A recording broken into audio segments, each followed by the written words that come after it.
오늘 오전에는 요한복음 3장 14절부터 24절까지 본문을 전하도록 하겠습니다.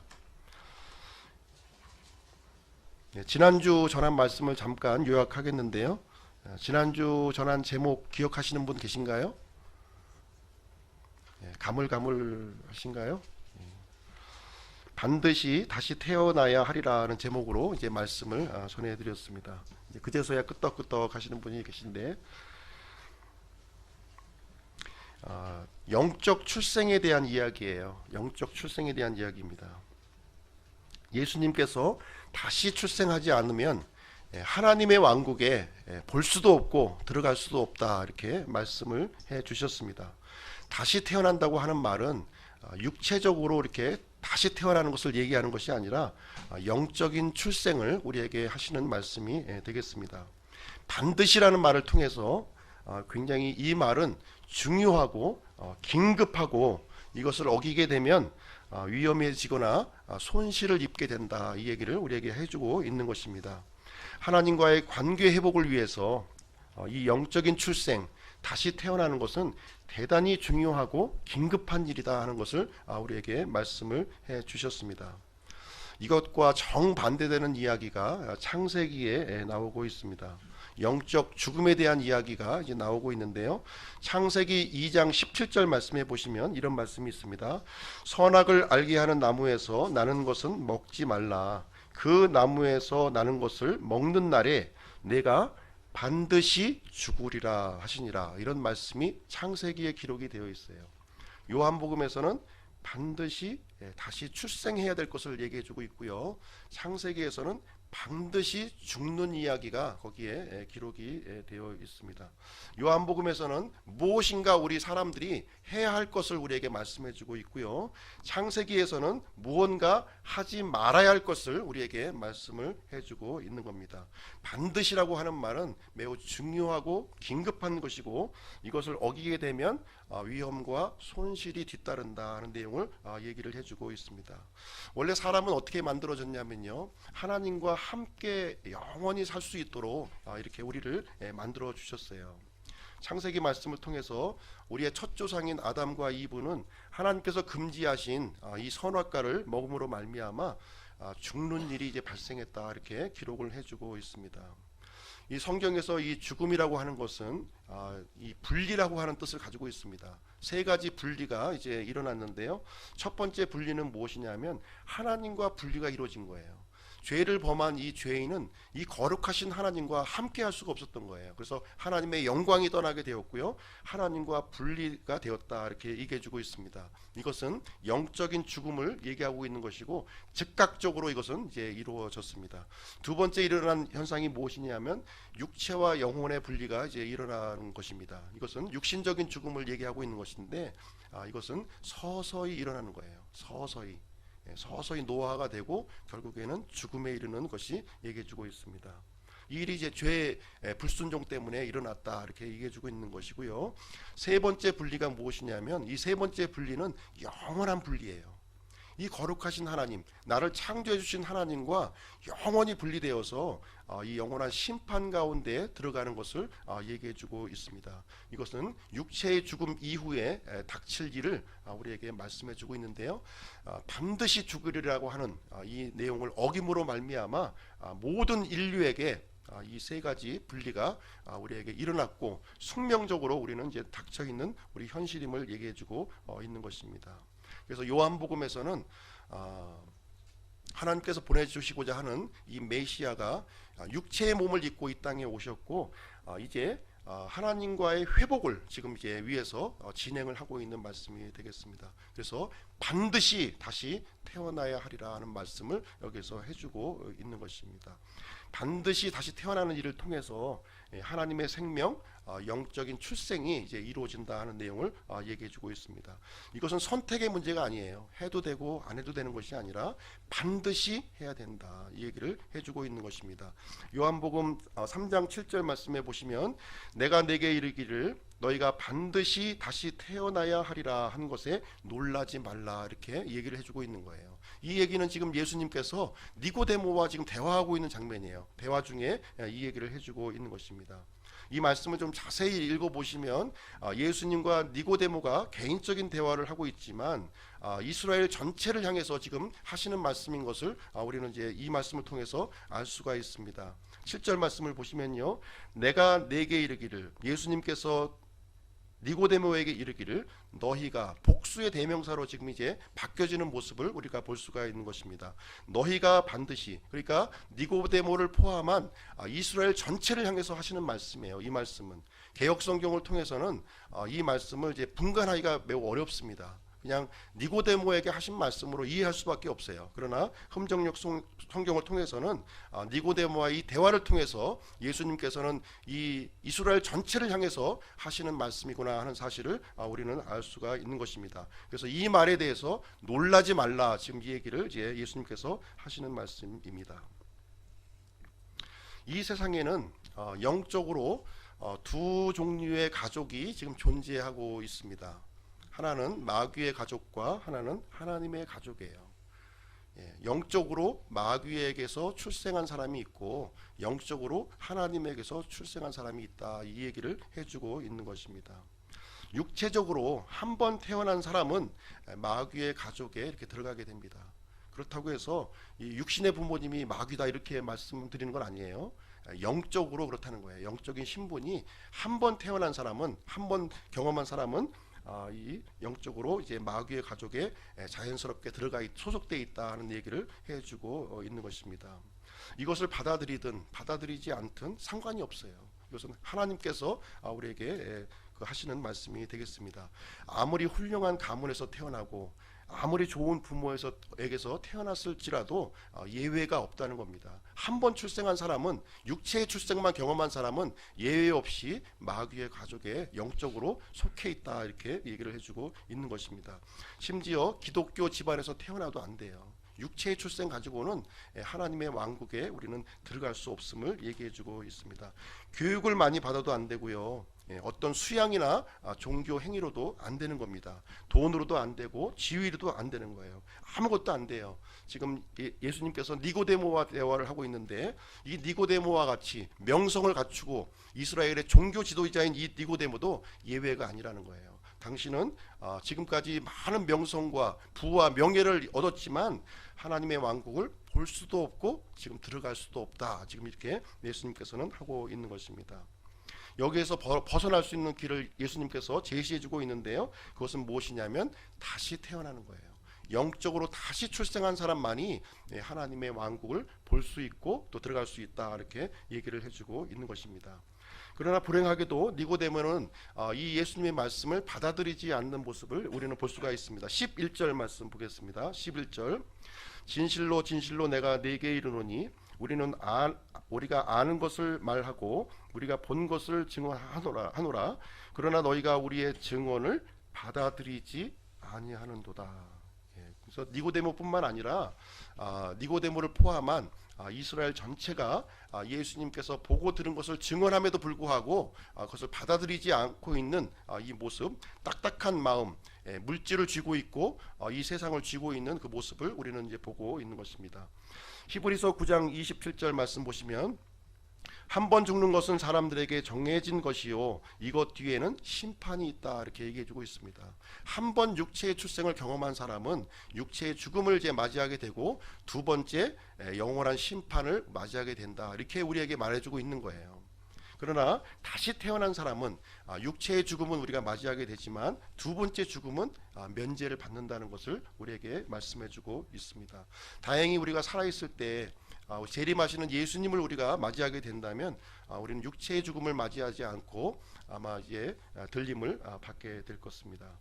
오늘 이제 본문의 내용을 이제 전하도록 하겠습니다. 오늘 전할 말씀의 제목은 반드시 들려야 하리니라는 제목을 가지고 오늘 본문의 말씀을 전해드리도록 하겠습니다. 여기 보시면 두 번째 반드시가 등장하고 있어요. 두 번째 반드시. 영적 출생을 위해서 하나님께서 하셔야 할 일을 지금 이제 말하고 있습니다. 하나님은 거룩하신 분이시죠. 거룩하신 분이세요. 사람이 하나님의 생명을 얻기 위해서는 장애물이 있다는 거예요. 하나님께서는 이 하나님의 생명을 주시기를 원하는데 받을 사람들에게 이제 문제가 있다, 이 얘기를 해주고 있는 것입니다. 그것은 바로 죄의 문제인 것을 우리에게 말씀해주고 있습니다. 죄의 문제가 처리되지 아니하면 하나님께서 하나님의 생명을 받을 수도 없고 줄 수도 없는 그런 상황이 되겠습니다. 예를 들어서 엄마와 나병에 걸린 어린 아이가 있다고 한번 생각을 해보시기 바랍니다. 자기 몸에서 낳은 이 어린아이가 얼마나 귀엽고 얼마나 사랑스럽겠어요. 그런데 이 어린아이가 나병에 걸린 거예요. 나병에 걸렸어요. 사랑함에도 불구하고 이 엄마와 어린아이는 격리되어서 살 수밖에 없는 것입니다. 이 어린아이는 이 나병으로 평생 동안 이 병의 고통 속에서 살다가 죽을 수밖에 없는, 다시는 어머니를 만날 수 없는 그런 상황에 놓여지게 되는 것입니다. 하나님과 우리 사람 사이에도 마찬가지라는 거예요. 하나님은 우리를 사랑하십니다. 누구보다도 사랑하셔요. 그런데 나병과 같은 죄 문제가 있기 때문에 함께 하실 수가 없다는 거예요. 그래서 이 나병, 죄 문제의 해결 없이는 하나님과 함께 하는 일도 곤란하고 하나님의 생명을 받는 일도 곤란하고 하나님께 다시 태어나는 것도 곤란하다, 이 얘기를 우리에게 해주고 있는 것입니다.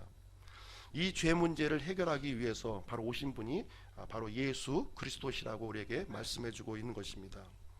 오늘은 하나님께서 이 죄 문제를 어떻게 처리하는지 본문의 내용을 통해서 함께 살펴보기를 원합니다. 14절 말씀 보시겠습니다. 14절, 모세가 광야에서 뱀을 든 것 같이 사람의 아들도 반드시 들려야 하리니. 그래서 모세가 광야에서 뱀을 든 사건과 지금 사람의 아들이 반드시 들려야 하는 내용을 서로 비교해서 지금 이제 설명을 해주고 있습니다. 이 광야에서 들려진 뱀, 이 뱀은 바로 이제 사람의 아들과 지금 이제 같이 매치를 시켜주고 있고요. 바로 이분이 이제 예수 그리스도심을 우리에게 말씀을 해주고 있는 것입니다. 모세가 광야에서 뱀을 든 것 같이 사람의 아들이신 예수 그리스도께서도 반드시 들려야 한다는 거예요. 우리에게 영적 출생이 이루어지기 위해서는 사람이 뭔가 하는 것이 아니라 하나님 편에서 뭔가 하셔야 될 것을 지금 우리에게 말씀을 해주고 있습니다. 예수 그리스도께서 반드시 들려야 된다, 이 내용을 우리에게 얘기를 해주고 있습니다. 반드시라는 말을 통해서 매우 이것은 중요하고 긴급한 문제이고 이것을 어기게 되면 위험이나 손해를 입게 된다고 하는 사실입니다. 그래서 이 반드시 이 문제를 해결하기 위해서 하나님과 함께 계셨던 아들 예수님께서 지금 육신의 몸을 입고 이 땅에 오셨다, 이렇게 말씀하고 있는 것입니다. 그럼 광야에서 뱀을 든 사건을 한번 살펴보기를 원합니다. 민수기 21장을 한번 보겠습니다. 민수기 21장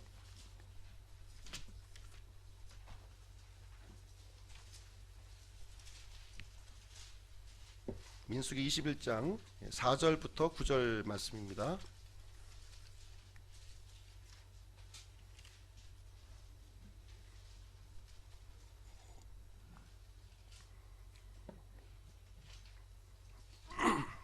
제가 읽어드릴게요. 민수기 21장 4절로 9절. 그들이 호르산에서 이동하여 홍해길로 에돔 땅을 돌아가려 하였으나 그 길로 인해 백성의 혼이 심히 낙담하여 백성이 하나님과 모세를 대적하며 말하되 어찌하여 당신들이 우리를 이집트에서 데리고 올라와 광야에서 죽게 하느냐. 거기에는 빵도 없고 물도 없도다. 우리 혼이 이 푸석푸석한 빵을 싫어하노라 하매 주께서 불뱀들을 백성 가운데로 보내어 백성을 물게 하심으로 이스라엘의 많은 사람이 죽으니라. 그러므로 백성이 모세에게 나와 이르되 우리가 주와 당신을 대적하여 말하므로 죄를 지었사오니 주께 기도하여 그분께서 이 뱀들을 우리에게서 제거하게 하소서 하매 모세가 백성을 위하여 기도하니 주께서 모세에게 이르시되 너를 위해 불뱀을 만들어 장대 위에 달라 물린 자마다 그것을 쳐다보면 살리라 하시니라. 모세가 놋뱀을 만들어 장대 위에 다니 뱀이 어떤 사람을 물었을 때에 그가 그 놋뱀을 쳐다보면 살더라. 이렇게 민수기 기록이 여기에 이제 나오고 있습니다. 이 내용은 이스라엘 백성들이 광야에서 직접 경험한 내용이에요. 직접 경험한 그 내용을 여기에 기록이 되어 있는 것입니다. 하나님께서 이스라엘 백성들을 어떻게 인도하셨나요? 이스라엘 백성들은 이집트 땅에서 400년간 종살이로 노예로 이렇게 살아왔습니다. 400년이면 굉장히 긴 기간이에요. 긴 기간 동안 노예 생활로 이렇게 살았습니다. 하나님께서는 이집트를 속박의 땅, 쇠용광로라고 이렇게 우리에게 말씀을 해주고 있습니다. 이 속박의 땅, 용광로에서 이스라엘 백성들을 구출해 주셨어요. 이집트에서 구출한 사건은 하나님께서 이 베푸신 이 기적의 연속이었어요. 이집트의 10개의 재앙이 이제 퍼부어졌고요. 홍해 바다가 갈라지는 그런 기적을 행하셔서 이스라엘 백성들을 이제 광야 땅으로 이렇게 인도하셨고, 이제 약속의 땅으로 이제 가고 있는 그런 상황이 되겠습니다. 하나님께서는 구름 기둥과 불 기둥으로 이렇게 인도하셨고요. 또 천사들의 음식인 만나를 제공하셨고, 또 반석에서 솟아올라오는 신비한 그 광천수를 공급을 해주셨습니다. 신발과 옷이 헤어지지 않도록 하셨고, 완벽한 사회 복지 시스템을 이스라엘 백성들에게 제공을 해주셨어요. 그럼에도 불구하고 이스라엘 백성들은 불평과 불만이 이제 하는 것을 우리는 볼 수가 있습니다. 하나님께서 이렇게 많은 것을 이렇게 주셨는데 조금만 이제 만족스럽지 못해도 불평하고 원망하고, 왜 우리를 이집트 땅에서 데리고 나왔습니까? 우리를 죽여 주소서 하면서 하나님을 원망하고, 또 하나님께서 또 세우신 이 지도자 모세를 또 원망하는 장면이 나와 있습니다. 지금 현재 오늘 읽은 말씀은 이스라엘이 좀 길게 돌아가고 있는 거예요. 지금 길을 좀 길게 돌아가고 있는 상황인데 굉장히 낙담했다 이렇게 기록을 하고 있습니다. 4절 5절 말씀에 보시면 이스라엘 백성들은 그 잘못된 환경, 그 불편한 환경만 쳐다본 거예요. 지금까지 하나님께서 베풀어 주신 수많은 은혜는 지금 다 잊어버리고 그 한 가지만 집중해서 하나님을 원망하고 불평하는 내용이 여기에 이제 기록이 되어 있습니다. 마땅히 하나님을 신뢰해야 되는 거죠. 그럼에도 불구하고 모세와 하나님을 대적하는 일이 이제 생겨났습니다. 이것은 중대한 범죄 행위예요. 중대한 범죄 행위입니다. 지금까지 이렇게 이루어왔던 모든 것을 생각해 볼 때 절대로 그래서는 안 되는 것이죠. 하나님을 더욱 매달리고 하나님께 이제 도움을 구해야 되는데 그러하지 아니하고 대적하는 모습을 보여주었습니다. 하나님께서는 이제 더 이상 참을 수 없는 인내의 한계치에 지금 이제 도달을 한 거예요. 그래서 이스라엘 진영에 불뱀을 이제 보내시게 됩니다. 많은 사람들이 이제 뱀에 물렸고요. 뱀의 독에 의해서 죽음에 이르게 되었다 이렇게 기록을 하고 있습니다. 그래서 이스라엘 백성들은 자기 스스로의 힘으로는 여기서 벗어날 길을 이제 찾지 못했던 거예요. 전 민족이 이제 전멸할 그런 위기에 직면하게 되었습니다. 7절 말씀에 보시면 이 상황에서 이스라엘 백성들이 자신의 죄를 인정하고 하나님께 도움을 요청하는 그 장면이 여기에 기록이 되어 있습니다. 이 상황에서 구원해 주실 수 있는 분은 단 한 분, 하나님밖에 안 계시다.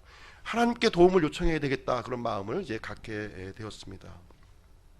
7절 말씀 보시면 우리가 주와 당신을 대적하여 말함으로 죄를 지었사오니 주께 기도하여 그분께서 이 뱀들을 우리에게서 제거하게 하소서 이렇게 기록을 하고 있습니다. 그래서 하나님께서는 이제 해결책을 또 마련해 주시게 됩니다. 아주 특이한 방법을 이제 주시는데요. 신비한 약초를 한번 먹어봐라 이렇게 하지도 않고, 또 모세에게 가서 안수기도를 좀 받아봐라 이러지도 않고, 아주 특이한 방법을 이렇게 제공을 해 주십니다. 하나님의 처방은 놋뱀을 만들어서 모든 사람이 볼 수 있도록 장대 위에 높이 달라 하는 거예요. 그리고 누구든지 그 장대 위에 달린 그 놋뱀을 쳐다보면 구원을 받는다, 이런 처방책을 마련해 주셨습니다. 이스라엘 백성들은 자신을 보아서는 안 되었어요. 또 환경을 보아서도 안 되었고요. 이 불뱀을 보아서도 안 되었고, 또 모세를 보아서도 안 되었습니다. 하나님께서 예비해 주신 이 놋뱀을 쳐다볼 때만이 이제 구출할 수 있는 방법을 제시를 해 주었습니다. 하나님의 치료책은 아주 단순한 거예요. 열심히 노력해서 뭔가 찾으라고 한 것이 아니라 하나님께서 이미 다 만들어 놓으신 것 쳐다보기만 하면 구원을 받는다 이렇게 말씀을 해 주셨습니다. 하나님께서는 이 백성들의 죄를 이 놋뱀 위에 얹어 놓으시고 이 놋뱀을 대신 심판을 행하신 것입니다. 그렇게 하고 그 노뱀을 쳐다보는 자에게 이 뱀의 독에서 구출할 수 있는 길을 이렇게 마련을 해 주신 것입니다. 모세가 들어올린 이 뱀은 십자가에서 죽어 가시는 예수 그리스도의 모습을 우리에게 보여주고 있습니다. 이 놋은 심판을 상징하고 있는 것이고요. 이 뱀은 예수 그리스도를 상징하고 있는 거예요. 예수님께서 하나님의 아들이신 그분께서 우리의 죄 때문에 뱀이 되었다는 거예요. 흉측스러운 뱀이 되어서 하나님의 심판을 받게 되었고 그 들려진 예수 그리스도를 쳐다볼 때 구원받을 수 있는 방도를 우리에게 마련해 주셨다는 내용을 우리에게 가르쳐주고 있는 것입니다. 15절 말씀 보겠습니다. 15절 요한복음 15절 보겠습니다. 이것은 누구든지 그를 믿는 자는 멸망하지 않고 영원한 생명을 얻게 하려 함이니라. 자, 이제 이스라엘 백성들은 뱀의 독에서 이제 구출받기 위해서 장대에 달린 놋뱀을 쳐다보았어요. 근데 우리가 이제 멸망하지 않고 영원한 생명을 얻기 위해서는 어떻게 하면 되냐면 십자가에서 들려진 예수 그리스도를 쳐다보면 된다는 거예요. 그분을 믿으면 우리가 구출을 주시겠다 이렇게 약속을 해주시는 장면이 되겠습니다.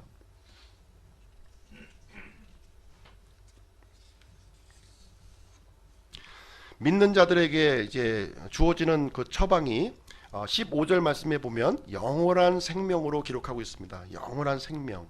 그리고 16절 말씀에 보시면 영존하는 생명으로 기록이 되어 있어요. 영원한 생명은 무엇이냐면 질적으로 풍성한 생명을 얘기하는 거예요. 어떤 사람이 하나님 믿으면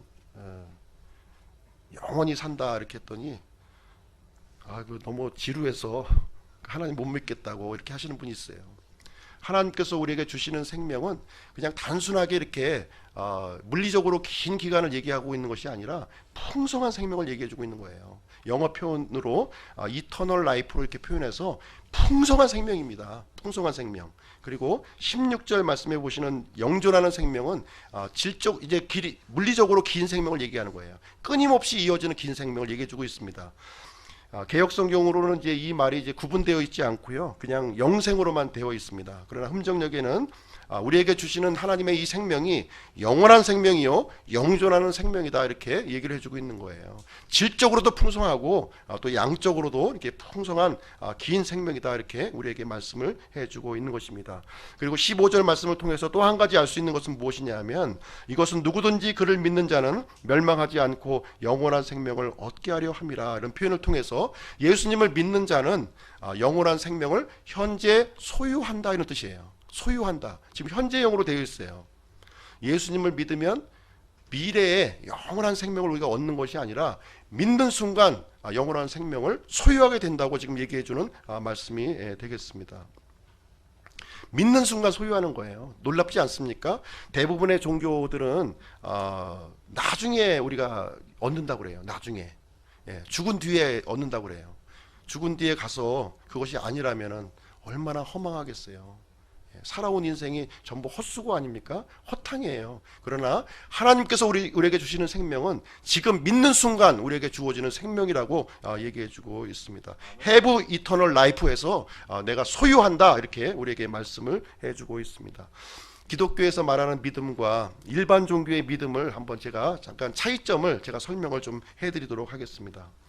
일반 종교의 믿음도 믿음이고 기독교의 믿음도 믿음이에요. 구분이 어떻게 보면 이 단어로는 구분이 좀 잘 안 갑니다. 그러나 우리가 성경적인 믿음이 무엇이고 일반 종교인들이 말하는 믿음이 무엇인가 그 차이점은 우리가 분명하게 우리가 이제 알고 있어야 하는 거예요. 하나님께서는 우리에게 구원을 주시는데 영원한 생명을 주시는데 믿으면 주신다고 했는데 일반 종교의 믿음과 같은 믿음이냐 또 다른 믿음이냐 하는 것은 우리가 이해를 할 필요가 있다는 것입니다. 그 차이점을 설명을 드리겠습니다.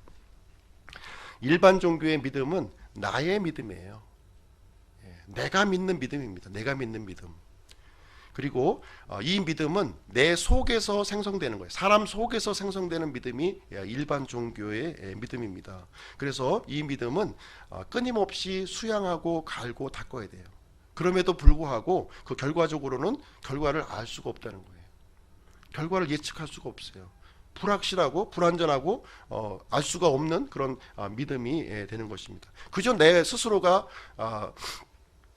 위안받기 위해서 이렇게 믿는 행위를 하는 것이 일반 종교의 믿음이다, 이렇게 보시면 되겠습니다. 그럼 기독교에서 말하는 믿음, 성경적인 믿음은 어떤 것이냐 하는 것을 말씀드리겠습니다. 믿음은 이 마음의 영역이에요. 마음의 영역입니다. 이 마음에 손이 있다는 거 믿으십니까? 마음에 손이 있어요. 잡을 수가 있습니다. 마음이 잡을 수가 있다는 거예요. 나의 믿음이라고 하는 것은 내 마음에 있는 손을 가지고 무언가를 붙잡는 것이 바로 이 믿음이에요. 이런 부분에서는 일반 종교의 믿음과 아무 차이점은 없어요. 이 기독교의 믿음은 무엇이냐면 내 마음의 팔로 무엇을 붙잡냐면 하나님께서 예비해 주신 그 구원자를 붙잡는 믿음이에요. 그것이 구원받는 믿음을 얘기해 주고 있는 것이고요. 그리고 이 믿음으로 하나님의 이 손을 이제 붙잡는 겁니다. 내 마음의 팔로 하나님을 붙잡는 거예요. 그렇게 되면 이제 하나님의 손이 나를 이렇게 붙잡아 주게 됩니다. 하나님의 이것을 이제 나를 붙잡아 주는 이 믿음이 그리스도의 믿음이에요. 그리스도의 믿음. 그래서 나의 믿음으로 하나님께서 예비해 주신 구원자를 붙잡는 믿음, 이건 불완전한 믿음이죠. 언젠가는 내가 놓칠 수도 있어요. 그러나 이 잡는 순간 하나님께서는 나의 손을 이제 붙잡아 주시는데 이것이 그리스도의 믿음이에요. 이 그리스도의 믿음은 한번 붙잡힌 바 되면은 절대로 놓지 않으신다는 겁니다. 그래서 내가 믿음 생활하다가 이렇게 놓쳐도 예수 그리스도의 믿음은 우리를 붙잡고 나아간다. 그래서 우리 안에 들어와 있는 그 그리스도의 믿음을 내가 붙잡는 믿음이 바로 기독교의 믿음이다, 이렇게 얘기를 해주고 있습니다. 갈라디아서 2장 16절에 보시면 정확하게 그리스도의 믿음을 통해서 우리 하나님께서 우리에게 의를 제공해 주신다, 이렇게 말씀해 주고 있는 거예요. 갈라디아서 2장 16절 말씀 한번 보겠습니다.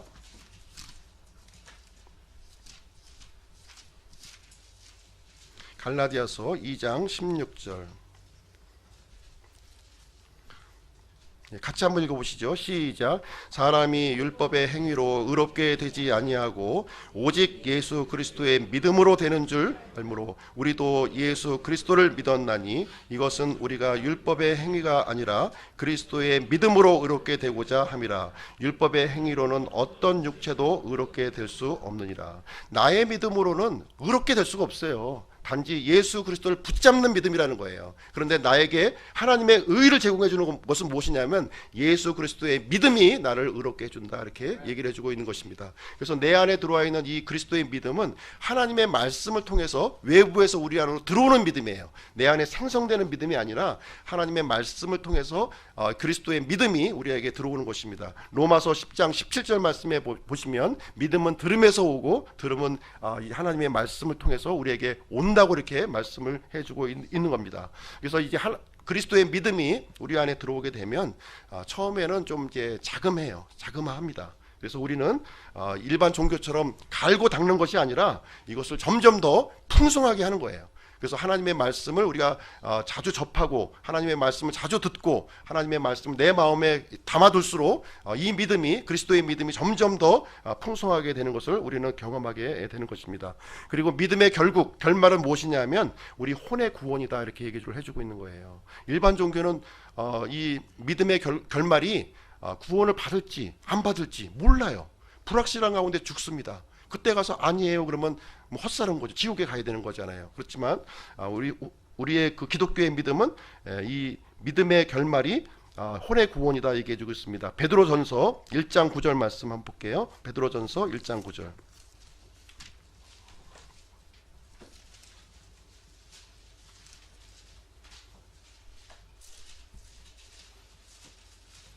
베드로전서 1장 354쪽입니다. 다 같이 읽어볼게요. 시작. 이는 너희가 너희 믿음의 결말 곧 너희 혼의 구원을 받았기 때문이라. 그렇죠? 우리가 믿는 순간 하나님의 그 영원한 생명이 우리가 소유한 거예요.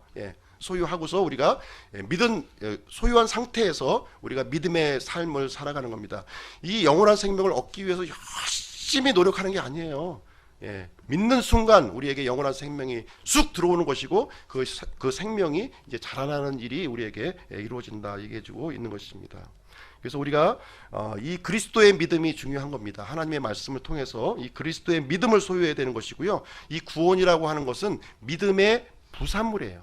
믿음의 부산물이다. 다시 말하자면 이 믿음은, 그리스도의 믿음은 바늘과 같은 겁니다. 바늘. 그리고 구원은 실과 같은 거예요. 바늘 가는 곳에 실이 가는 것처럼 그리스도의 믿음을 우리가 소유했다면 구원은 자동적으로 따라오는 것이다. 이렇게 얘기하는 것이 바로 기독교의 믿음이요, 성경적인 믿음이다. 이렇게 확신을 갖고 우리는 믿음 생활하는 거지, 불확실한 거 가지고서 뭐 비나이다 하면서 열심히 평생 동안 그 시간을 허비하면서 믿음 생활하는 것과는 차이점이 완전히 틀리다 하는 것을 우리에게 말씀해 주고 있습니다. 자, 그러면 요한복음 3장 16절 말씀 한번 가보겠습니다. 요한복음 3장 16절.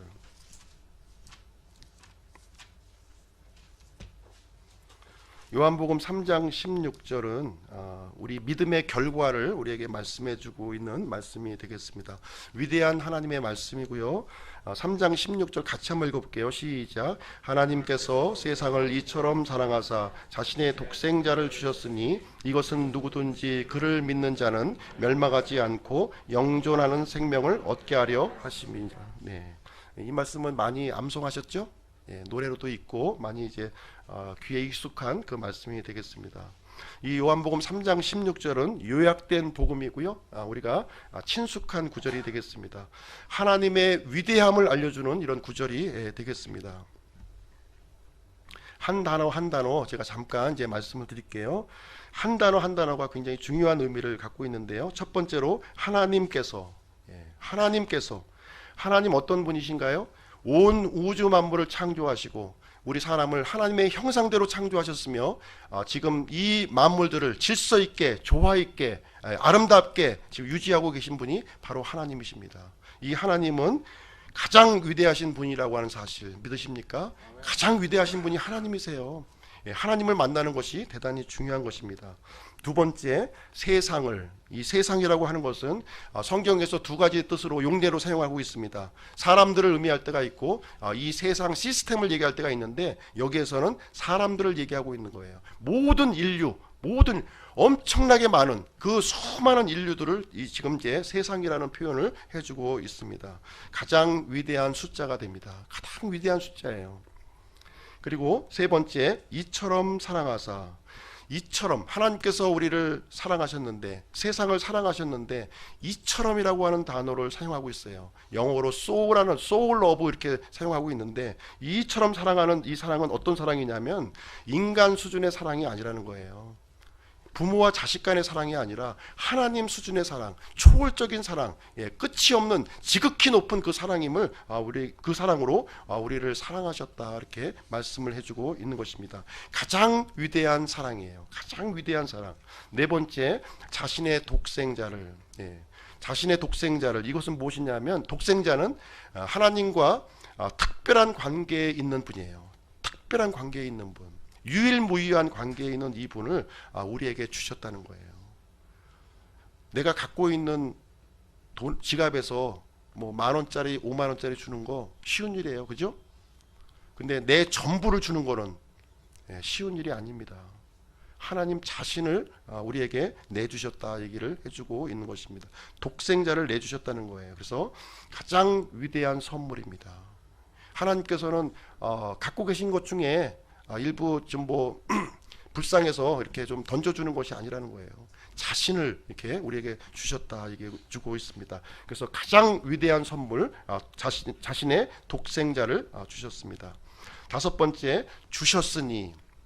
하나님의 이 선물은 이렇게 간직하고 있는 것이 아니라 이렇게 표현되었다는 거예요. 우리에게 표현되었다. 이 선물이 전달이 되었다는 거예요. 난 당신을 너무 사랑해. 너무 사랑해서 선물을 준비했어. 그런데 그 선물은 내 집에 꼭꼭 숨겨놨어. 그러면 아무 소용없는 거잖아요.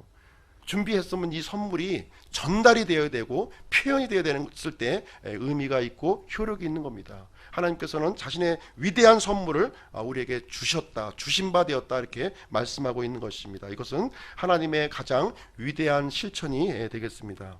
그리고 여섯 번째, 이것은 누구든지, 이 누구든지라고 하는 말을 통해서 차별이 없다고 하는 말씀을 우리가 알 수가 있는 거예요. 예외를 둔 사람이 없다는 거예요. 모든 사람이 다 하나님의 이 초청 범위에 들어있다는 것을 얘기해주고 있습니다. 동양 사람이든 서양 사람이든 흑인이든 부환자든 가난한 사람이든 어른이든 아이든 아무 상관이 없다는 거예요. 하나님의 가장 위대한 초청 범위를 우리에게 보여주고 있는 것입니다. 일곱 번째로 그를 믿는 자는 가장 단순하고 쉬운 조건이에요. 하나님의 선물을 받기 위해서 히말라야 산을 올라갔다 와야 돼. 뭐 이러지 않는다는 거예요. 내가 뭐 저기 선물 그 볼펜 하나 줄 테니까 저기 영통역까지 한번 뛰어갔다 와. 이러지 않는다는 거예요. 믿기만 하면 주신다는 거. 믿기만 하면 가장 단순한 조건, 가장 위대한 조건을 우리에게 제시를 해 주신 것입니다. 여덟 번째, 멸망하지 않고. 하나님께서 우리에게 원하시는 것은 무엇이냐면 멸망하지 않는 거예요. 하나님에 대해서 원망과 불평을 하는 사람들이 너무나 많이 있어요.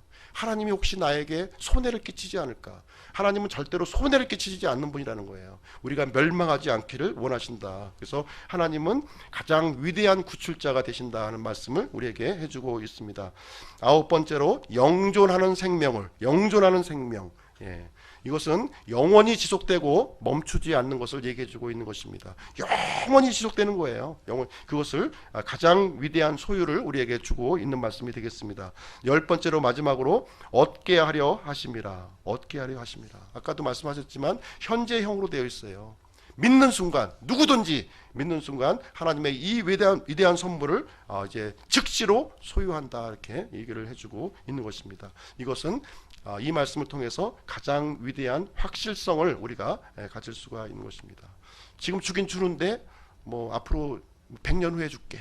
내가 100년 후에 살지도 모르는데 안 되잖아요. 그죠? 하나님은 그런 분이 아니시나 믿는 순간 즉시로 우리에게 주시는 분이시다 하는 것을 요한복음 3장 16절은 우리에게 말씀해주고 있습니다. 이 말씀을 개인적으로 좀 적용하셔야 돼요. 개인적으로 적용하셔야 됩니다. 제가 여기 그 개인의 이름을 넣어서 한번 좀 제가 말씀을 드리겠습니다. 우리 보이는 사람이 우리 희경인데 희경이 이름을 넣어서 한번 제가 얘기해 볼게요. 하나님께서 희경이를 이처럼 사랑하사 자신의 독생자를 주셨으니 이것은 누구든지 그를 믿는 희경이는 멸망하지 않고 희경이에게 영존하는 생명을 얻게 하려 하십니다. 우리 누군가요? 하람이 이름 한번 넣어서 해볼까? 하람이. 하나님께서 하람이를 이처럼 사랑하사 자신의 독생자를 주셨으니 이것은 누구든지 그를 믿는 하람이는 멸망하지 않고 하람이에게 영존하는 생명을 얻게 하려 하심이라. 우리 현우에게 한번 해볼까요? 현우까지만 해볼까요? 시간상 현우까지만 한번 해보겠습니다. 하나님께서 현우를 이처럼 사랑하사 자신의 독생자를 주셨으니 이것은 누구든지 그를 믿는 현우는 멸망하지 않고 현우에게 영존하는 생명을 얻게 하려 하심이라. 요한복음 3장 16절. 그래서 자신의 이름을 넣어서 한번 적용을 해보시면 좋을 것 같습니다. 내 말씀이 안 되면 안 돼요. 내 말씀이 돼야 되는 겁니다. 내 말씀이. 그래야 영원한 생명을 믿는 즉시 우리가 소유한다, 이렇게 얘기를 해주고 있습니다. 성경 66권의 모든 말씀이 요한복음 3장 16절에 다 포함되어 있다 해도 지나치지가 않습니다. 초림하신 예수님은 심판하러 오신 것이 아니라 하나님의 사랑을 이렇게 전하기 오셨고요, 또 우리를 구원하기 위해서 오셨다, 이렇게 말씀하고 있는 것입니다. 뿐만 아니라 이 예수님은 자신이 희생물이 되어서, 사람들의 죄의 희생물이 되어서 광야에서 놋뱀을 든 것 같이 광야의 놋뱀이 되기 위해서 오셨다는 거예요. 십자가에 들려지신 그 추악한 뱀이 되게 오셨다는 겁니다.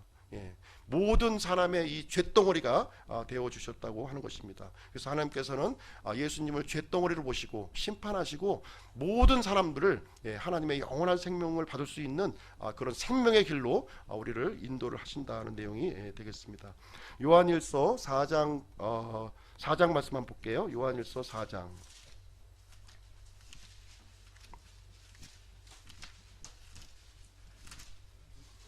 요한일서 4장 9절 10절 말씀입니다. 신약성경 367쪽입니다. 같이 한번 읽어보시죠. 시작. 우리가 그분을 통해 살게 하셨은즉 이것에서 하나님의 사랑이 우리를 향해 나타났느니라. 우리가 하나님을 사랑하지 아니하였으나 그분께서 우리를 사랑하시고 자신의 아들을 보내사 우리의 죄들로 인한 화해 헌물로 삼으셨나니 여기에 사랑이 있는지라. 여기에 사랑이 있다 이렇게 얘기해 주고 있어요. 예수님께서 우리에게 화해 헌물이 되어 주시고, 예수님을 통해서 우리가 영원한 생명을 얻도록 이렇게 하셨다는 겁니다. 하나님께서 이 예수님을 통해서 하나님의 높고 높은 이 사랑을 우리에게 전달되었고 표현이 되었다 이렇게 우리에게 말씀해 주고 있습니다. 한 말씀 더 찾아볼게요. 로마서 5장입니다. 로마서 5장. 로마서 5장 7절 8절. 로마서 5장 7절 8절 같이 읽겠습니다. 시작.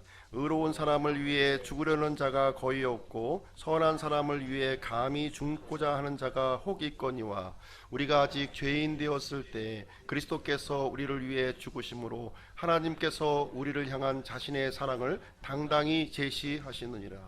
자, 우리는 하나님과 원수되었던 사람이죠. 하나님께 조금만 불만이 있어도 하나님께 불만하고 했던 사람이죠. 그럼에도 불구하고 하나님께서는 우리를 위해서 독생자를 보내주셨고 자신의 사랑을 우리에게 당당히 제시해 주셨다 이렇게 말씀을 해주고 있습니다. 이 예수 그리스도의 죽음을 통해서, 예수 그리스도의 이 심판 희생 업무를 통해서 하나님과 함께 할 수 있는, 이 창조주 하나님과 함께 할 수 있는, 죄인이 하나님과 함께 할 수 있는 길을 활짝 열어놓으셨다 이렇게 말씀해주고 있는 것입니다. 이것은 십자가에 들려지신 예수 그리스도를 믿음으로 받아들이기만 하면 되는 것입니다.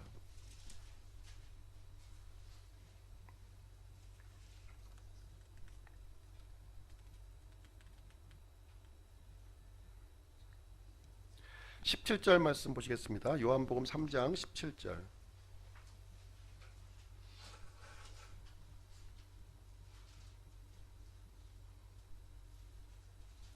3장 17절 같이 한번 읽어보겠습니다. 시작. 하나님께서 자신의 아들을 세상에 보내신 것은 세상을 정죄하려 하심이 아니요 그를 통해 세상을 구원하려 하심이라. 그래서 아들을 보내신 목적, 이것은 세상을 구원하시기 위해서 우리에게 보내주셨고요, 정죄하기 위함이 아니라는 것입니다. 우리를 정죄하려고 보내신 것이 아니에요. 우리는 지금 현재 지옥행 열차를 이제 타고 가고 있는 사람이에요. 지옥행 열차를 타고 있습니다. 이제 계속 가만히 있으면 목적지는 지옥으로 가는 거예요. 그러나 독생자 예수 그리스도께서 오셔서 지옥행 열차를 타고 있는 사람들을 구출하기 위해서 오셨다는 거예요. 이제 우리는 지옥행 열차가 아니라 이제 예수 그리스도의 열차로 우리가 옮겨 타야 된다는 것입니다. 예수 그리스도 안으로 이렇게 옮겨 타기만 하면 이제 더 이상 정죄도 없고 심판도 없고 하나님의 생명이 영원히 있는 그곳으로 간다 이렇게 우리에게 말씀을 해주고 있는 것입니다. 이 말씀은요, 현재까지 유효한 말씀이에요. 현재까지 유효한 말씀입니다. 예수님께서 초림하셔서 오셨던 이래로 지금까지 계속 유효한 말씀입니다. 그 중에 예수 그리스도 안으로 들어온 사람이 있고요, 들어오기를 거부하는 사람들이 지금 함께 공존하고 있는 말씀이 되겠습니다. 그러나 이 말씀이 영원토록 지속되지는 않는다는 거예요. 영원토록 언젠가는 닫혀지는 날이 있다, 이 얘기를 우리에게 얘기해 주고 있습니다. 고린도후서 6장 2절에 보면 보라 지금이 받아주시는 때요 보라 지금이 구원의 날이다 이렇게 얘기해 주고 있습니다. 지금 다행스럽게도 우리는 이 은혜의 날, 구원의 날에 지금 살고 있는 거예요. 우리가 얼마든지 원하기만 하면 그리스도 안으로 들어가서 그 하나님께서 주시는 그 은혜와 복을 누리면서 살아갈 수 있는 그런 환경에 놓여져 있는 것입니다. 우리 주변 사람들을 돌아보시고요, 아직도 예수 그리스도의 열차 안으로 들어오지 않았다면 그 사람을 위해서 그리스도 안으로 들어올 수 있도록 우리가 인도를 해야 된다 이렇게 생각을 합니다. 결론을 내리도록 하겠습니다. 첫 조상인 우리 아담과 이브는 이 범죄로 말미암아 모든 인류가 정죄를 우리가 받게 되었습니다. 거룩하신 하나님과 영적인 단절이 이제 오게 되었어요. 육체의 죽음이 왔고요. 그리고 영원한 심판을 받게 되는 그 현실에 우리가 직면하게 되었습니다. 이것은 사람 스스로의 힘으로 벗어날 수 없는 길이라는 거예요. 그래서 하나님께서 구원의 길을 친히 우리에게 마련해 주셨는데 바로 독생자 예수 그리스도가 되겠습니다. 광야에서 모세가 놋뱀을 장대 위에 들린 것처럼 예수 그리스도께서 십자가 위에 우리를 위해서 높이 들리셨고요. 반드시 들려야 하기 때문에 이렇게 이 땅에 오시게 되었습니다. 우리 한 말씀 더 찾아보겠습니다. 고린도 후서 5장 말씀입니다. 고린도 후서 5장. 고린도 후서 5장 21절.